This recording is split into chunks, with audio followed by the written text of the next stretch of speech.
mofinaina isan'andro atolotry ny mpitandrina rakotina valina maoly.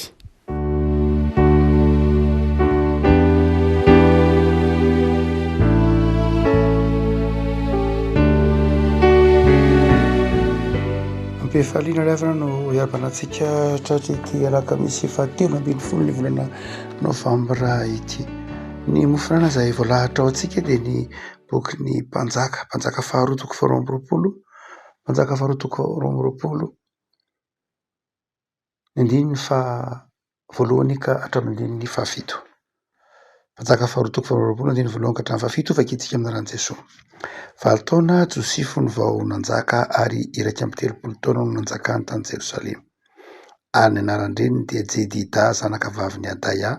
avy amin'ny Boskata. Ary nanao izay mahitsy eo imason'i Jehovah kosa izy ka nandeha tamin'izay rehetra nalehany Davida rainy, fa tsy mba nivily na ho amin'ny ankavanana na ho amin'ny ankavia. Ary tamin'ny taona fahavalo ambin'ny folo nanjakan'i Josia mpanjaka dia naniraka ny Safana mpanoratra zanaky Azalia zanaky Mesolama izy ho any an-tranon'i Jehovah ka nanao hoe miankara any amin'ny ily kipisorona be hanisany ny vola izay nampidirina ho ao an-tranon'i Jehovah dia izay nangon'ny mpiandry varavarana tamin'ny olona ary aoka atolony eo an-tanan'ny mpanao raharaha izay voatendry ny amin'ny tranon'i Jehovah izany. Ary aoka omen'ireo ho an'ny mpiasa izay ao an-tranon'i Jehovah anamboarany simba amin'ny trano. Dia ho an'ny mpandrafitra sy ny mpandatsabato ho an'ny mpipaika dia hividianana hazo sy vato voapaika hanamboarana ny trano. Kanefa tsy nampamoahina ny amin'ny volana tolotra teo an-tanan'ireo fa nahatoky izy. Ray masonao, manamasirana amin'ny fahamarinana ny teninao no ho fahamarinana. Amen. Revana ity mpanjaka faharoa toko faha roa amby roapolo ity moa dia manatoerana lehibe ao anatin'ny tantaran'ny fivavahana Jiosy na ao anatin'ny tantaran'ny fivavahana amin'ny testamenta taloha mihitsy, satria nanomboka tamin'ny Josia ny fanavaozana ny fivavahana tao amin'ny tempoly. Fa ny tsipivavahana zany ny nataon'ny Josia. Fa ny tsipivavahana izay nateraky ny namakiny nahitany ray ny bokin'ny lalàna, nahitany ray ny tenin'Andriamanitra na ny soratra masina tao amin'ny tempoly. Amin'ity eto am-piadanantsika ity dia teo am-panamboarana ny tempoly i Josia mpanjaka. Ary ny andininy fahafito ao anatiny izany toko faha roa amby roapolo izany miresaka ny nanamboarana ny tempoly no hoentina mampahery anao. Ho indrindra andininy fahafito. Kanefa tsy nampamoahina ny amin'ny volana tolotra teo an-tanan'ireo fa nahatoky izy. Kanefa tsy nampamoahina ny amin'ny volana tolotra teo an-tanan'ireo fa nahatoky izy. Iza ny nahatoky? Nahatoky ny mpino, nahatoky ny mpitantana, nahatoky ny fiangonana, ka dia tsy nampamoahina zany hoe tsy nisy fanadinadina natao akory, tsy nisy ankety natao, tsy nisy tetatotra manahoana fa satria nahatoky izy. Zava-dehibe rehefa zany hoe fiangonana mahatoky amin'ny fitantanana zany. Asa manahoana ny fiainam-piangonantsika amin'izao vanim-potoana ankehitriny izao, afaka itenena ny tompo ve hoe tsy nampamoahana mihitsy ny fiangonana, tsy nametrahana fanontaniana satria mahatoky tamin'ny fitantanana ny vola sy ny fananana ny fiangonana.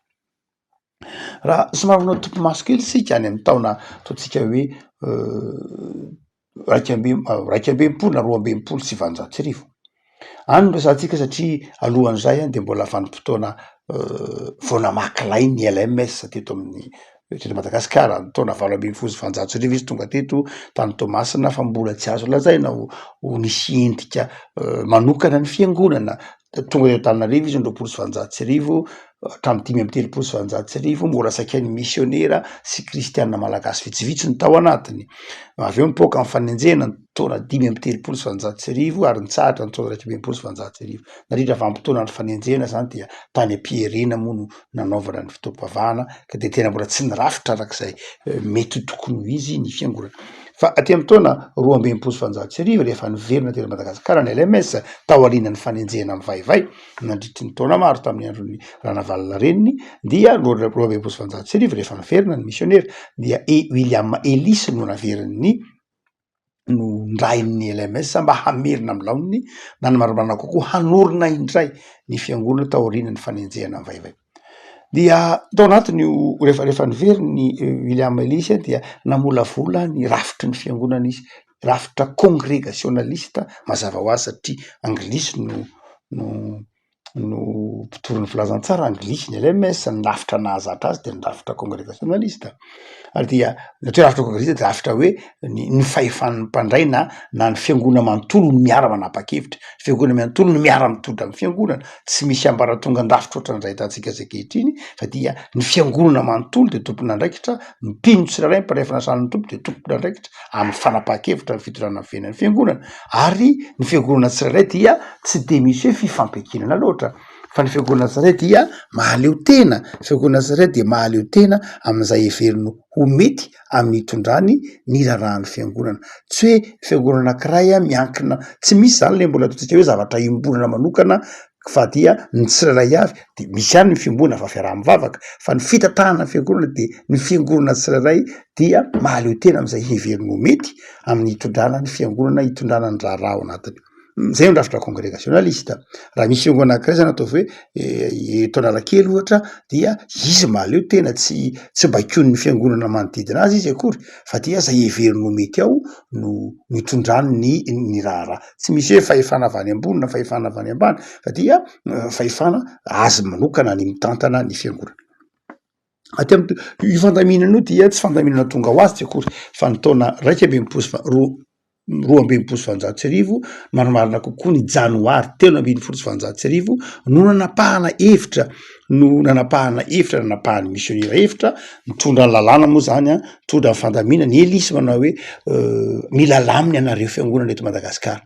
nareo eto Antananarivo ihany moa tam'izany fotoana zany nisy fiangonana ary fiangonana telo ihany izy ny lehibe ny atao hoe lehibe eo tsy fantatrao satria mbola tsisy trano fiangonana tam'izany fotoana zany fa vondron'olona ny araha mivavaka de nisy zany le sahana eto fiangonana telo ihany no lehibe dia ny fiangonana Analakely, fiangonana Amparibe ary ny fiangonana Ambatonakanga reo zany no nisy ny partahan'ny fiangonana eto Antananarivo 2016 tsika io. Afa amin'ireo daholo no nipoiran'ny fiangonana manodididina Varatrandohalo, Vavadimitafa, Botately sy ny sisa dia fa rehefa andamina an'ilay fiangonana ny Elisa satria anarivony ireo kristianina mivavaka tam'izany fotoana zany rehefa nivoriny taorianany fanenjehana nenjehina ny fiangonana nandritra ny 30 taona latsaka nefany tsy maty ilay fiangonana fa vao mainka niroborobo ary nitomany Elisa ho ahatra ve tsy maty ilay fiangonana teo raha ny fanenjehana amin'ny vaivay de aleo ary alamina nareo fiangonana telo reto dia ho alamina mba hitombo aingana ary dia nanome andininy izy namoaka fandaminana izy na ataontsika hoe karazana lalam-panorenana raha tsy mahazantsika fiangonana toerana lalam-panorenana dia karazana fotodalàna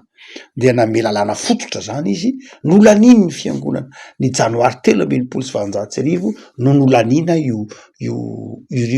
lalam-panorenana ny fiangonana protestante io 310 monja 310 monja azontsika sary an-tsaina fa tsy andininy be dehibe amintsika zany fotodalàna sifitsipiky zao zany anjatony fa ny lalam-panorenana voalohany dia andininy 310 fiangonana io ary lazaina ho tsotra kely mihitsy tsy sarotra be fandinana teo fiangonana inona reo ministera inona ny asan'ny dekona iny asan'ny mpitandrina sy ny sisa rehetra andininy 310 fotsiny saingy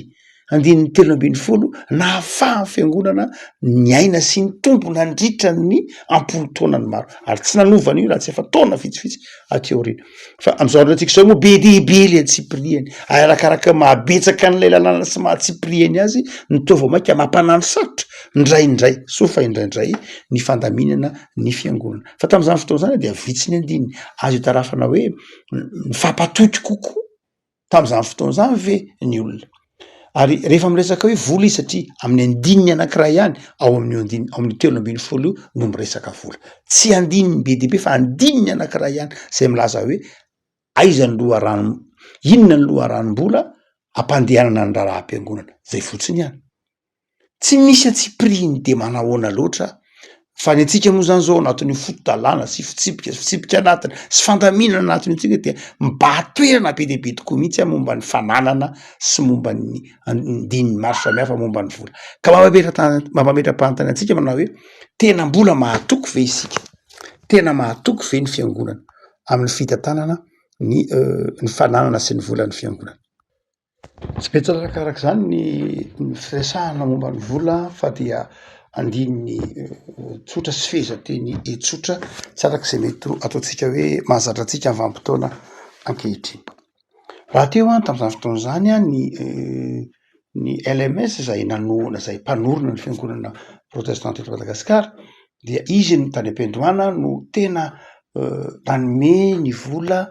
betsaka nentina nanorenana ny fiangonana nanorenana ny fiangonana ny fidianana ny tany sy ny sisa rehetra mazava ho azy nanakaramana ny misionera tonga teto Madagasikara satria ny akabeazan'ireo misionera Madagasikara dia saika nokaramaina karamaina avy any ivelany tamin'ny alalan'ny volan'ny LMS ny LMS moa fikambanana nanan-karena be nanam-bola be noho ny fahafoizany ireo kristianina protestanta tany Angletera tamin'ny fotoan'andro satria ny akabeazan'ireo kristianina protestanta tany Londres dia saika mpivarotra tompona indostria tompona banky karakara momba ny fandrarana momba ny vola isan-karazany ary dia nahafoy sy be fitiavana izy ireo indrindra ho an'ny asa ty Madagasikara ka dia nahavita ny asa be mihitsy ny LMS hany ka somary zatrazatra kokoa niankina tamin'ny LMS na niankina kokoa tamin'ny misionera ny fiangonana LMS ny protestanta LMS zany hany ka tsy kelikely any dia nitaiza ny fiangonana protestanta ho tiany anao adidy ny LMS nitaiza nanao rakitra sy ny tahak'izany ndrakitra moa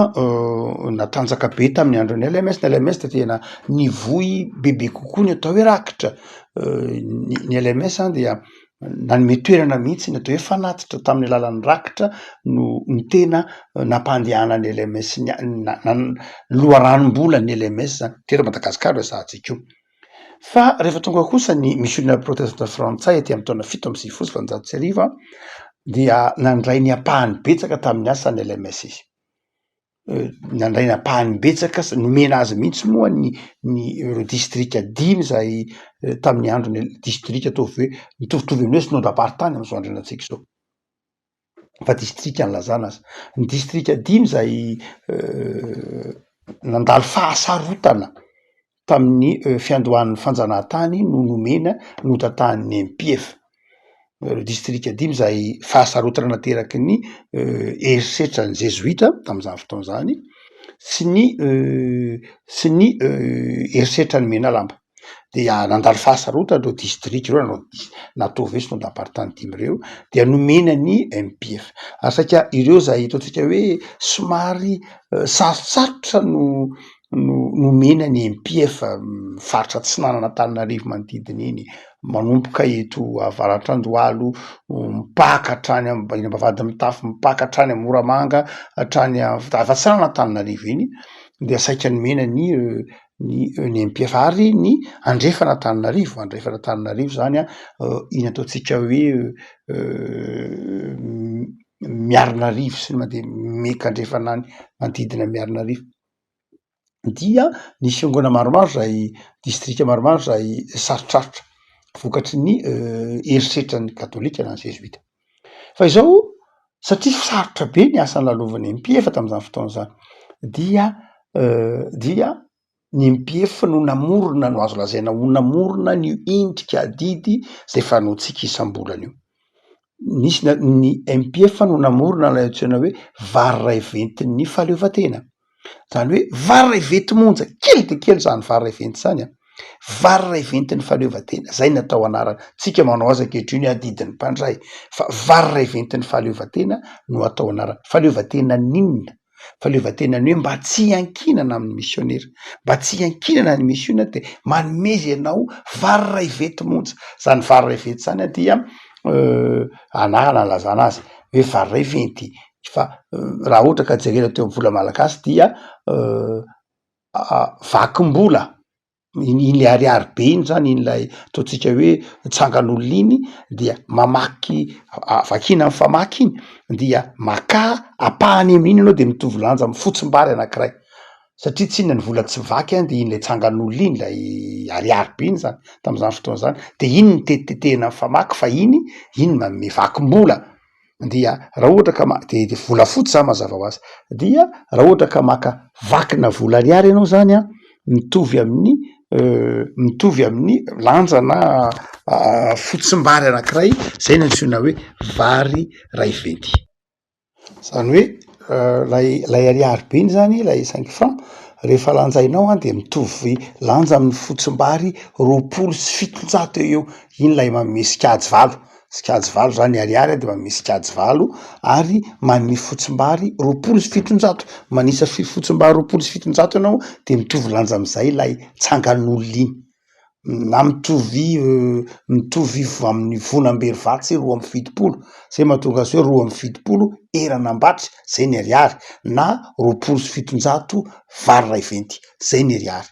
dia raha ny teny zany vary ray venty ny fahaleovantena de izao apaha 20 sy 700 niny ariary iny lay ariary be iny zany lay tsangan'olona iny tetehanao 20 sy 700 isa de zay ny manome ny antsoina hoe vary ray venty zay no antsoina hoe vary ray venty ny fahaleovantena apaha 20 sy 700 ny ariary zany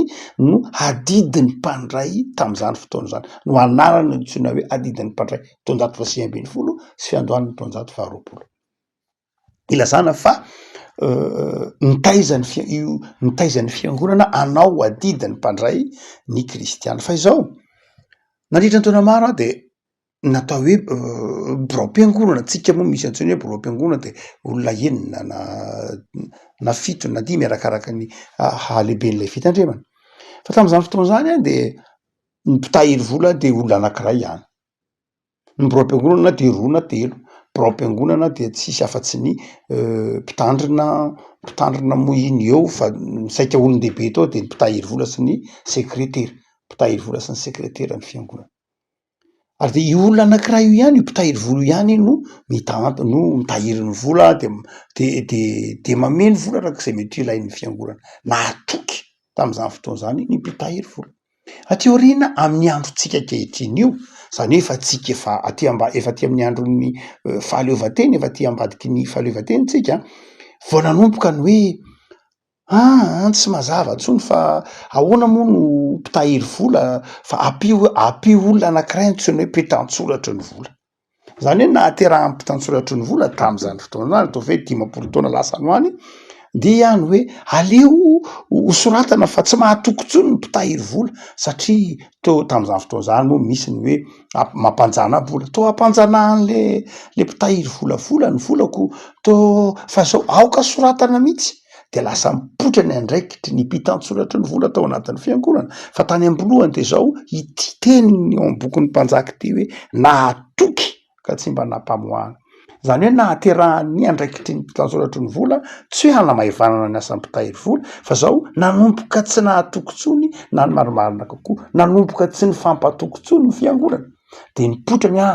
ny vola tehirizanao fa alao soratana kosa hoe otrinona le volany aminao ary otrinona ny navoaka dia marina fa mety hoeritreretintsika hoe fandaminan-draharaha zany manamora ny azy zany fa tsy de tsotra tahak'izay loatra ny antony naterahany antsoina hoe mpitantsoratry ny vola tsy tena hoe fandaminana loatra fa efa nanomboka ny poitra tao anatin'ny fiangonana ny tsy fifampitokisana kelikely teoriana de zao tsy ampitsony ndray zay dia avo amin'ny androtsika tsy mihoatra ny 9 taona dia alohandray ohatrany tsy mahatoky ntsony ndray lay mpitahiry vola sy ray mpitantsoratry ny vola fa aleo asiana mpandimim-bola ny mpandimim-bola tao anatin'ny fiangonana dia tsy hoe zavatra fatranainy be fa zavatra voaingana kely mihitsy ny antony de zao ndray mbola taratry lay hoe ny salasalany amin'ny fitantarana ny vola ny fiangonana aleo asiana mpandimim-bola mpanamarim-bola mo tam'izany fotoana zany ny lazaina azy de nalaina ny mpanamarim-bola ary tamin'ny am-piandohana dia olona anankiray ihany izy io ateoriana de natao anankiroa hoe ohatran'ny miraitsy kombakomba indray lay mpanoratra sy lay mpitahiry ary lay mpandinika an'ilay vola na lay mpanara-maso an'ilay vola fa izao alao atao roa izy de mba efatra izy zany ankehitriny mety ho efatra mihitsy aza lay mpandiny-bola.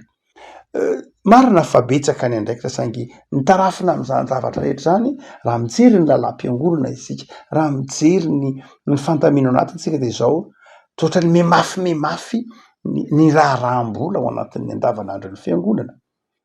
Hitarafana hoe tena mbola mahatoky ve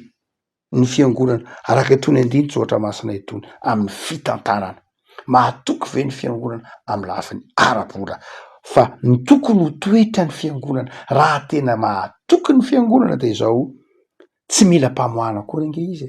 tsy mila raha maso akory nge izy, fa izao noho ny toetra tsy mahatoky sy ny tsy fifampitokisana ao anatin'ny fiangonana de manjary asina toro rafitra sy fandaminana sy fitsipika manuel de procédure isan-karazany marina loatra fa tena ilaina tokoa zany amin'ny lafiny siantifika. Tsy maninona ilaino zany saingy na inona fandaminana atao rehefa tsy ao anatin'ny fiangonana ny antsoina hoe toetra mahatoky sy ny fifampitokisana de zary zava-poana zany, na de asoratana tsipirieny na de atao mafy takin'inona ary manuel de procédure rehefa tsy madio fo sy rehefa tsy mifampatoky na tsy mahatoky ny olona de zao tsy mahamaha olana zany. Zay mahatonga ny sotra masy eto mitenona hoe tsy mba nanana olana mihitsy ny fiangonana atao amin'ny testamenta taloha io tamin'ny nanamboarana ny trano satria tena ny fampatoky ny olona ary mahatoky ny olona. Evako malala isan'ny toe-panahy tokony ho ananan'ny fiangonana, ananan'ny mpino, ananan'ny fikambanana kristianina ny hoe mahatoky, mifampatoky amin'ny fitantanana amin'ny ara-bola, mahaloa araka ny tokony ho izy. Ny karama mampiasa ao aminy toetra mahatoky io hitantsika ny hoe mba hividianana azy hoe hanamboarana ny trano hoe hanomezana ny zay ilain'ny mpandrafitra ny mpandatsabata tsy nanana ny tsy ampy izy ampy zany satria mahatoky izy. Fa ny mahatonga atsika tsy ampy mandrakariva de zao satria tsy mahatoky, mahatonga tsy ampy, mahatonga tsy fahampiana ao anatin'ny fiangonana, mahatonga tsy fahampiana ao anatin'ny fikambanana ny tsy fananana toetra mahatoky. Fa rehefa mahatoky dia madio fo de malalaka ny tanana, malalaka ny fo dia tonga ho azy ny fitahin'Andriamanitra. Ary amin'ity andininy ity de zao lay manome modely tsara de ny mpitondra, ny mpitarika. Josia eto dia hoy ny filazany andininy azy manao hoe Josia de nanao zay mahitsy teo imason'i Jehova. Josia mpanjaka Hilky mpisorona be de nanao zay mahitsy teo imason'i Jehova. Zany hoe ny toetra mahatoky de manomboka any amin'ny mpitarika, any amin'ireo mpitarika, any amin'ireo mpitondra, any amin'ireo zay mpanentana ao anatin'ny fiarahamonina no manome modely ao anatin'ny fiangonana na ao anatin'ny fiarahamonina amin'ny toetra mahatoky. Eto moa raha ihany ny fiangonana sy ny fanjakana, eto na ny tempoly sy ny fiarahamonina raha ihany. Amin'ny androntsika zao ny hoe misaraka ny tempoly sy ny fiangonana sy ny fanjakana, fa eto Josia mpanjaka mihitsy sy Hilky mpisorona be de niara niasa dia nanana zany toetra mahatoky zany. Ny toetra mahatoky zany tsy hoe zavatra tonga ho azy akory, fa ateraky ny finoanan'Andriamanitra, ateraky ny fitiavana ny asan'Andriamanitra, fa izao koa ateraky ny fanabeazana, ary indrindra ateraky ny modely omen'ireo mpitarika, ireo mpitondra manjary manana toetra fakatahaka. Anankiray m'izay nahatezitra an' Jesoa, hitantsika eo amin'ny filazantsara, nahatonga azy nanjera ny latabatra ny mpanakalo vola, nahatonga azy tezitra tao amin'ny tempoly,